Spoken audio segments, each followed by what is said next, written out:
Welcome to the Dairy News and Views podcast, a production of the Iowa State University Extension and Outreach Dairy Team. Our podcast covers current educational, research, and industry tools available for your operation to manage healthy cows and calves while producing the highest quality dairy products.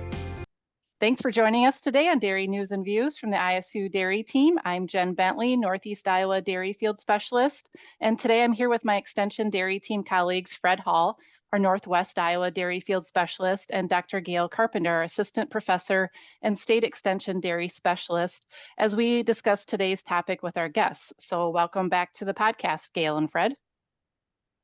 Always good to be here, and we've got a great topic today.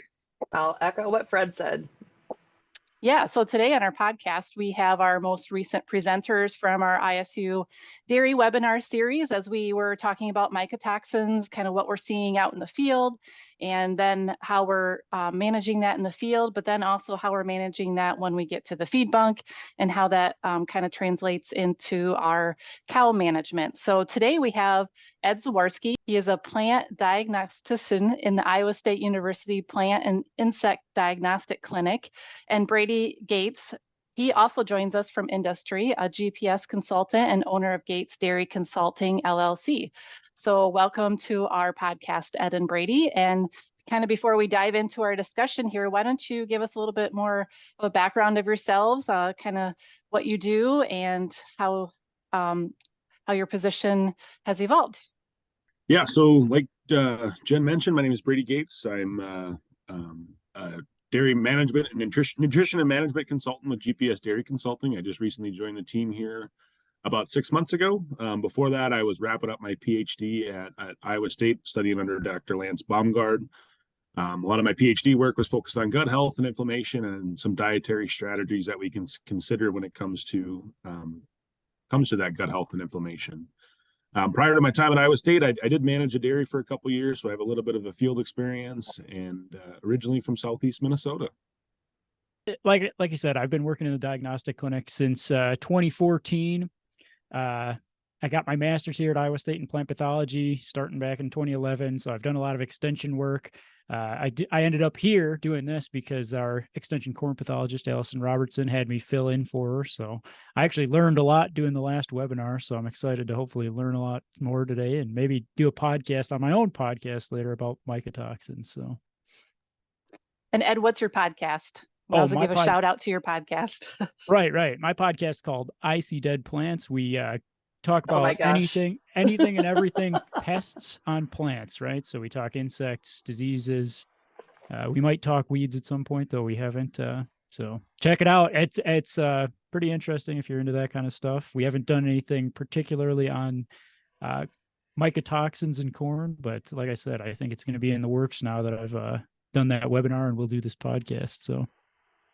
Half of the podcasts I subscribe to are because of a good title, so you nailed it. Right. All right. Well, let's kind of dive into our discussion here this morning. And, obviously our webinar was talking about mycotoxins. And so Ed, we'll kind of kick it off with you, kind of seeing where we are with identifying mycotoxins out in the field this year. Have you seen much? Kind of what has been going on? Yeah, so we haven't been seeing much. We haven't been hearing about much here on campus. Obviously, as I always say, that doesn't mean that there's nothing out there and that you should be completely unconcerned. But the last few years have been really dry. And when you talk about plant pathogens, in most cases, they like some moisture. So we haven't seen much. We haven't heard anything really on campus here. So should be an okay year for people trying to produce some feed. Yeah, and I would say the same is for us. What we're seeing out there, our team sends fresh samples in, and we're not seeing much there. And what we've seen from some of the various labs that send out a report, of fresh samples coming in, the toxin level this year is going to be lower than we have seen in past years. And so for our listeners who might not know, we're talking about mycotoxins at harvest, but is what we're seeing at harvest going to be what producers see when they're feeding out? So that's a really good question. And since doing that webinar, I talked a lot about ear rots, but I guess, you guys are concerned a lot with silage. I actually did some reading in between the webinar and now, just so that I could kind of have a little bit, so not sound as dumb. No, I'm just kidding. But there has been some work. A guy named Damon Smith up in Wisconsin did some work on mycotoxin production in silage too, and it's still relatively new work, and I didn't read a ton of publications. I read one, right? But yeah, I mean, if we're talking about grain, if we're talking about corn ears at the end of the season, and we're feeding grain, which I don't know that you guys do as much. I know that there can be increased fungal production that produce mycotoxins in the grain bin. I don't know as much about silage, and as silage is being produced, the mycotoxin producing activity that can occur there. But yeah, it can change in grain. Short answer. Yeah, and Gail, feel free to jump in here and cut me off at any point in time. But a lot of what we see in silage is what we harvest is what we're going to see in there, and there is definitely opportunity for toxins and mycotoxins and molds to grow. If we have incorrect bunker management, or poor filling, if we didn't put it up at the correct moisture, and we just didn't have adequate packing going on, there is opportunity for some of those molds and mycotoxins to grow. But really for us, it's what we see in the field on fresh samples is kind of what we're going to see in feed out there. And there is, even during the fermentation process, we can eliminate some of those or kind of decrease those a little bit, but we're definitely not going to get rid of them completely. And that's kind of the struggle that we have is what we harvest is what we see coming out there. And so that's something we definitely got to be aware of when it comes to the feed out. What are your thoughts on that, Gil?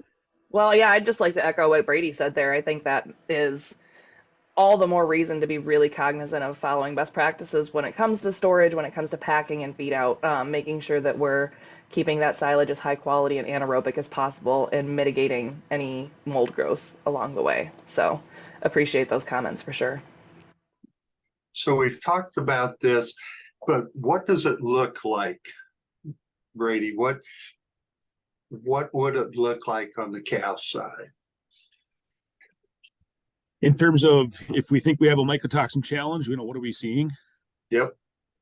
Yeah, that's the difficult part. If I had the golden ticket answer for that one, boy, I don't know if I'd be sitting here, because I would be a millionaire. But it's one of those that's what is difficult about mycotoxins, is because they show themselves in just some irregular patterns, and they're not always, it's kind of a rabbit hole that we got to go down to chase them, right? We have cows that are kind of going off feed, or maybe our repro starting to slip a little bit. And repro is one of those where we might have a bad month here and there, and we don't really think much about it. But all of a sudden now we got 3 months of a spell, and maybe there's something more to the story there.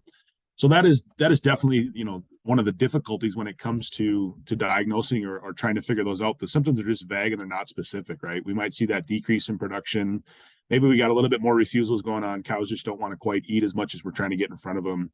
Manures just don't look the same, or we have those digestive upsets. Just all of a sudden we have a lot of cows in late lactation or in our high producing pens that are kind of going off feed, and like I say, their manures are inconsistent. Those type of patterns are something that we can really see and kind of point our eyes towards mycotoxins and maybe have some late term abortion. So a combination of all those things. And it's one of those where, as I kind of mentioned in the webinar a little bit, was trying to be proactive versus reactive. And that's where right now, like we just mentioned, we're not seeing a lot of mycotoxins out there, but it doesn't mean that I'm not testing for them. If I'm jumping into 23 silage right now, I'm going to send a sample off just to kind of see. I did some fresh samples, and I looked at those and they look fine, but I'm still going to send off some samples periodically, whether that's quarterly or do I got to do it twice a year if I'm not seeing any issues. But it's one of those where I try to be more proactive. And yeah, the samples cost a little bit when you send them to a lab. It might be $150, $200, but to see decreased production, even if it's a pound on a 2,000 cow dairy, boy, that pays for that $200 test really quickly. So it's one of those where I definitely try to be on the proactive side and test and see. And then if the cows, if I do know I have some sort of a toxin load there, and then I start seeing some of those symptoms, right? We see that decreased repro, or we see that production dropping, and cows are not eating as much dry matter intake as we're hoping. then I'll do a little bit more investigating as well. And one of the difficulties with mycotoxins, right, is we can't just go look at the bunk and say, oh, yep, right there they are, because you might have 2 feed samples that are the same. One handful's got just loaded with mycotoxins and one has nothing in it, but they look exactly the same to the visual eye. So it's one of those where we do have to send them off for a test. I also want to echo something that Brady said on the webinar, which is don't feed moldy feed to heifers. One of the things I always say is all forage is good forage as long as it's not moldy. And there's a difference between feeding low quality forage to heifers in terms of the digestibility or the NDF or the lignin versus feeding just straight up moldy feed to heifers. And I think that especially when we're talking about some of the struggles with mycotoxins that Brady just mentioned, I think those really come into play when it comes into heifers in particular, because those heifers have one job, and it's to get pregnant. And if they have a mycotoxin or a mold issue that's causing them to not do that, that's going to have not just immediate effects, but it's going to have some long-term effects on your herd when those heifers are trying to cap back in. And heifers are also the ones that don't tell us as quickly when they're having problems. We can look pretty quick and say, oh, milk's down in our lactating cows, and heifers, we just kind of assume that they're doing what they're supposed to be doing. So there's maybe a little bit more of a lag in heifers before we start to see problems there. So I appreciated when Brady said that in the webinar, that we want to be sure that we're not just being like, oh, we'll just toss this moldy hay into the heifer pen and they can deal with it, because that can have some lasting repercussions as well. Absolutely. I guess I'd like to kind of back it up back into the field again and toss another question to Ed. And, how do we manage these mold and mycotoxins in the field, more of the prevention side before it gets into the feed side?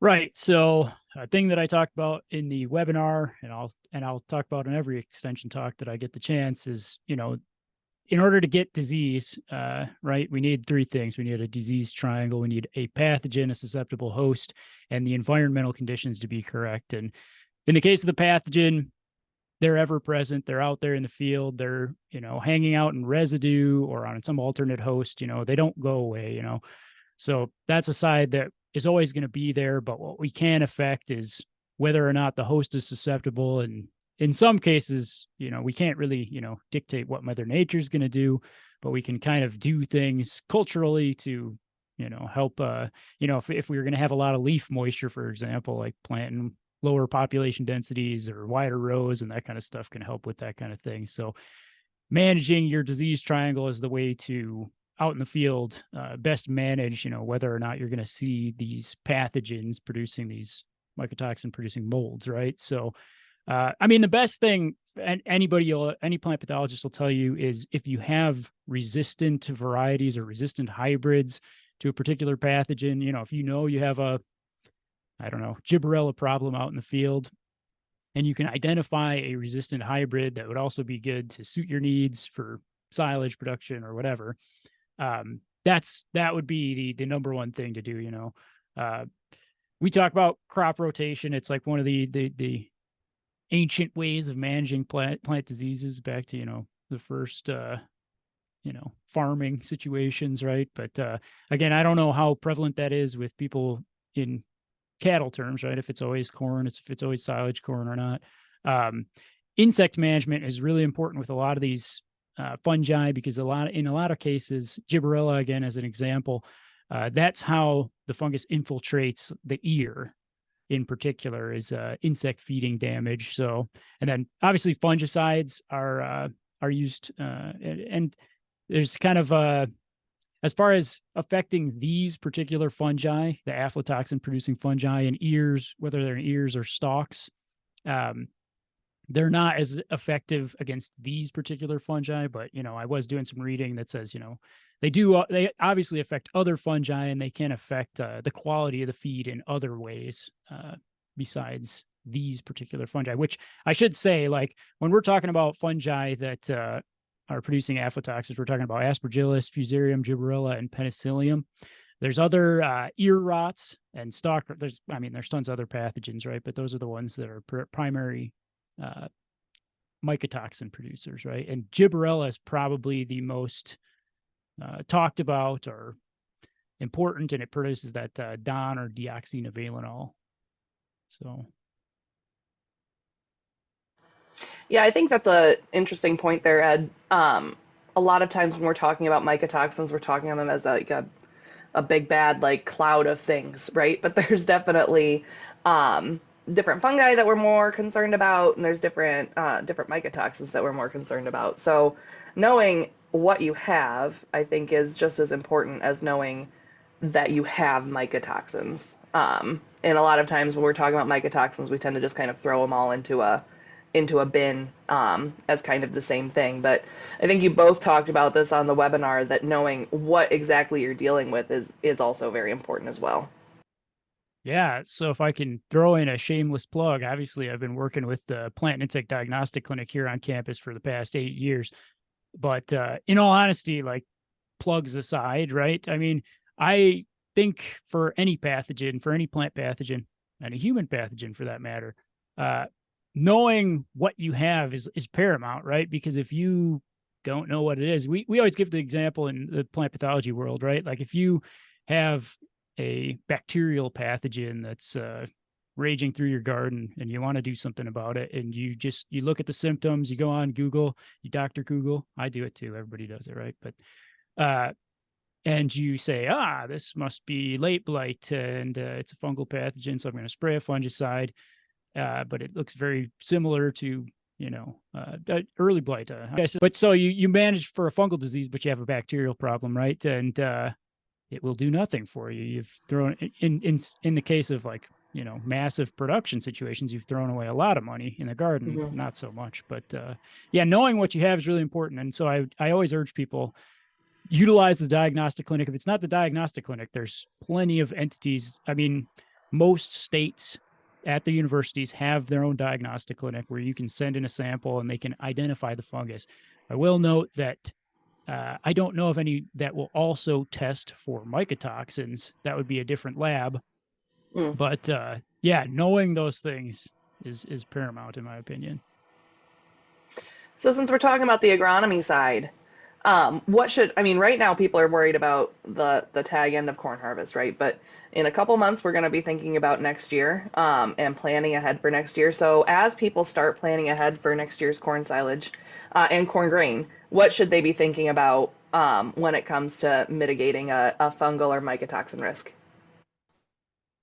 That's a really good question. I mean, like I said, in most cases, I think people are going to be managing in general, like general management practices for all fungal pathogens, right? Whether they're out there spraying or applying a seed treatment, right? Anything is going to help with that kind of stuff.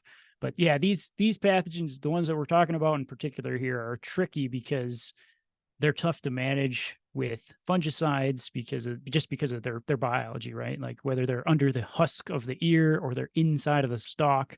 They're tough to target.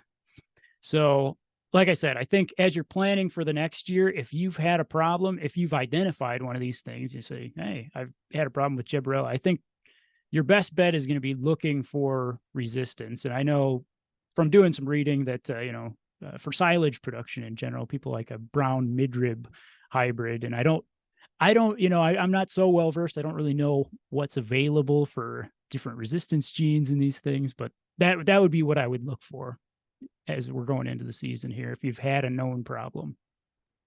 Yeah, I'd echo Ed's thoughts there too. And one thing that we kind of struggle with a little bit in the dairy industry, I think, is the fact that our acres are limited, right? And silage, especially in the Midwest, is our meal ticket. That's what we feed 50% diet sometimes. And so all of our ground is dedicated towards corn silage. And if we have any residual potentially, in the ground or on the crop, trying to break that cycle can be difficult, but making sure that, again, we're selecting the right hybrids that are, have the resistance genes present, that we can, spray some fungicides and do proper management. Again, being proactive, I think, is key in Gail, I know you said a couple months, but man, I was talking to some of my dairymen and they said that they no more than got out of the chopper and the seed salesman was sitting at the door right now waiting for the next year. It's like, man, just give us a break for a week or two, can you? Got to get You that know, commission. Absolutely. One of the topics that comes up when you're with dairymen talking about mycotoxins is binders. Brady, tell us about binders. Well, that is a talk Like for about, technically they're not binders, right? Legally you can't call them binders, but yeah, they're flow agents yeah. and other things that help. Yeah, there's We other all know names. what we're talking about though, I think. Yeah. But If yeah. you've ever been at the coffee shop, they're Yeah. called binders. Yeah, yeah. Well, so that's, if you wanted a whole discussion on binders, right, that's a 3-hour discussion that I'm nowhere near the expert in that, but there definitely are those discussions that come up, right? So we have a mycotoxin challenge present. We have an issue. We know we have something there. So what can we do? What do I do, right? And like I mentioned, these are 50% of our diets a lot on these corn silages, and so we can't just toss that grain out and toss that silage out and we'll be fine, because we have to feed it. It's just a matter of what do we do now. And so a lot of them, right, once they're in the feed, right, like we talked about, we can't destroy them. We can't put something on the silage, we can't do something and then now it's gone. It doesn't quite work that way. So once they're there, now what do we got to do? Well, these binders, or these flow agents, if you will, are something that we can add into rations, and there's multiple different types of these binders, right? We have inorganics, we have organic clays, we have regular organics, some of the old technology with activated charcoal, and then I kind of mentioned in the webinar a little bit about some of these deactivators, and those are definitely different. The deactivators are definitely different than these binders, right? These are some biological agents that can either bind up some of these toxins and remove them, or consume them, or find a way to mitigate their load in the intestine. And I think we'll back up a second there and kind of really talk about why do mycotoxins have an effect? What are they doing to the animal, right?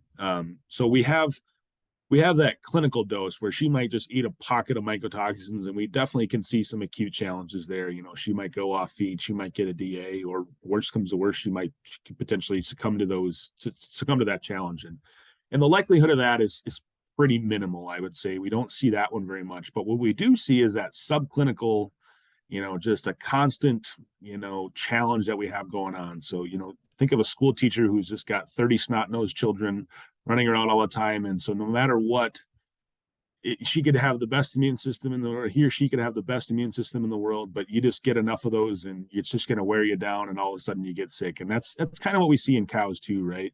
It's that low dose that she just can't quite get away from. It's always there, and it's always having a little bit of an effect. And that's really what's causing us issues. And so a lot of what my PhD work talked about, and what we kind of talk about a lot in the dairy industry these days, is these stack stressors. So again, she can handle calving just fine, no problem. She can handle heat stress just fine. And now you throw heat stress and calving together, and now we have an issue going on in the fresh pen.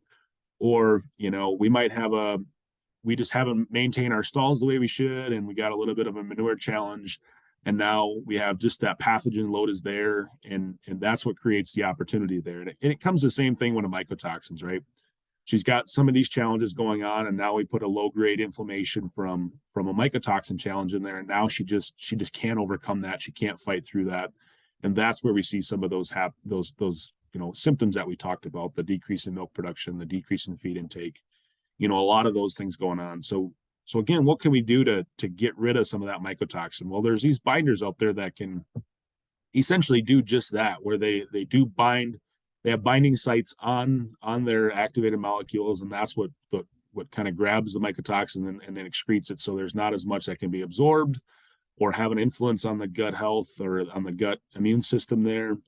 And then that's triggering that inflammation. So there's molecules that we can feed. And again, it might not be a cure all. We feed one and it solves all the world's problems, because there's not a binder out there or a flow agent that can cure everything. That we feed this one, yeah, it might cost us an arm and a leg, but it does everything. It just doesn't work that way. There's some that, again, we need to test and see what toxins we have present, and look at the science-based research proven binders that are out there and find out which one has an effect with DON, which one has an effect with aflatoxin, which one, can we use with zearalenone, looking at the different combinations and trying to figure out which toxin binder is going to be the right fit. And maybe it's a combination, right? Maybe we feed an organic clay. We also feed a biological or a deactivator with the bacillus, for example, that might upregulate that immune system or remove some of those pathogens as well.